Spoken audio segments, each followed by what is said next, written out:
Most men aren't even capable of doing NoFap hard mode. That is 3 rules. No sex, no masturbation, and no porn. But did you know that there's a level even more intense than this? It's called NoFap monk mode, only for the most daring men. So what is NoFap monk mode? Monk mode is hard mode, except one extra rule. No fantasizing. Even in your brain, you aren't engaging in unhealthy sexual habits. It took something as hard as monk mode for me to be able to quit porn. Now, that's not easy at all. This is what I did. About a month ago, I did a meditation course called a Vipassana. Now, Vipassana meditation course is 10 days long with 12 hours of meditation every day. Do it!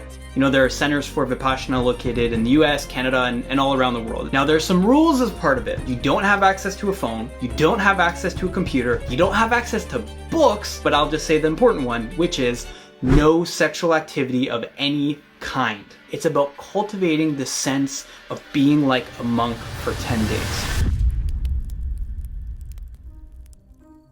Now, the meditation kind of works like this. You might find in your day-to-day that you have thoughts come into your mind and you have sensations on your body. The meditation is a body scan. And so in that body scan, you go along all the different parts and you might get to a part that feels pretty good. When you have these thoughts come up in your brain or you have these sensations on your body, you don't react with them, you don't engage with them, you just let them go. So day 1 for me was very tough, a lot of pain in my body, my back was hurting. I finally figured out a posture that would work, and then came day 2. And on day 2, I started paying more attention to my mind and going into my brain, and that's when, to buy the time, I indulged in sexual fantasies. So I'm like, ooh, this is nice, this is cool. Oh, I'm thinking about my girlfriend, all sorts of stuff with that. Can't wait for this to be done, you know? Then day 3 came around, and they made it clear, they're like, look, like you might have angry thoughts, passionate thoughts, so sexual thoughts come to mind, but really don't engage with them, just let them go by. The point is to remain non-reactive and equanimous with any experience that you have. I'm like, oh man, damn, I can't do that anymore. And what I found was when I got to a certain part, you know, I'd have this kind of hit of sexual energy. It came in 2 parts. There's kind of the like fun aspect in the bottom, but there's also this interesting kind of churning feeling, sort of like tightness in my chest or around my heart. It was very subtle. It took days to get to the point where I could sense this. And what I found was, as days went by, I'd do the body scan, I'd get that hit, I'd do the body scan, I'd get that hit, I'd do the body scan, I'd get that hit. And it slowly, that sexual craving faded and faded and faded. When I didn't engage with the sexual experience of craving in my body or in my brain, I became more peaceful.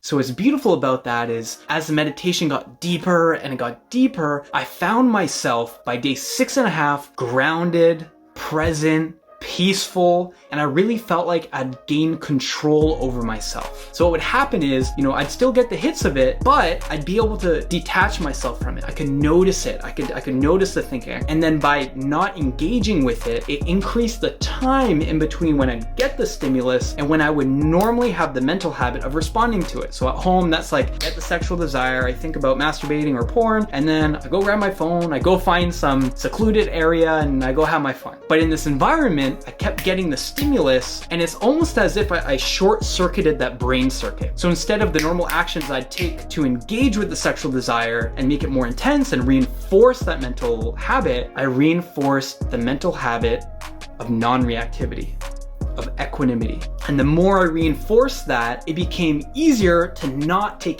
action on it. It increased the time in between the stimulus and the response, and in that time was control. And in that time is freedom. So by the end of the 10 days, I go back home, I see my girlfriend, and some days go by, and I suddenly realize I haven't looked at porn, and I haven't even wanted to look at porn. Wow, this is crazy. For years, I had this ingrained habit almost every day, maybe even multiple times a day, I'd be watching porn. And I'm happy to say, as of right now, it's been about a month, and I still haven't watched any porn. I haven't even wanted to. Now, I do get sometimes the old habit pattern porn, those hits of sexual desire come to me, what I find is because I've practiced that non-reactivity so much, it's become really, really easy to put some time in between when I would normally act and give myself that space to say no. Now, there's a quote from Viktor Frankl that I want to end on that I'm probably not going to remember at all, but it's basically this, is in the time in between a stimulus and a response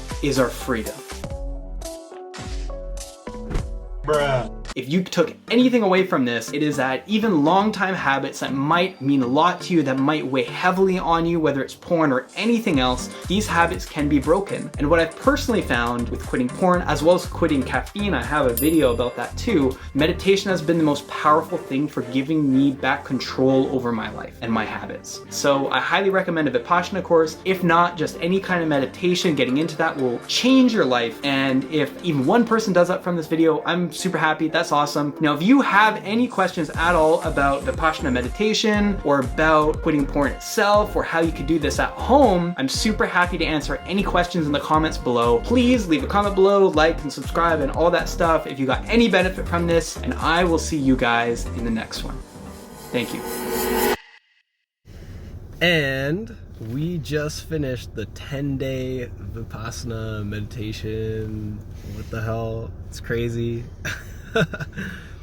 I highly recommend it. Do you highly recommend it, Mia? We highly recommend Only Vipassana. if you're ready. Only if you feel the call. You feel the call. Yeah, we highly recommend it.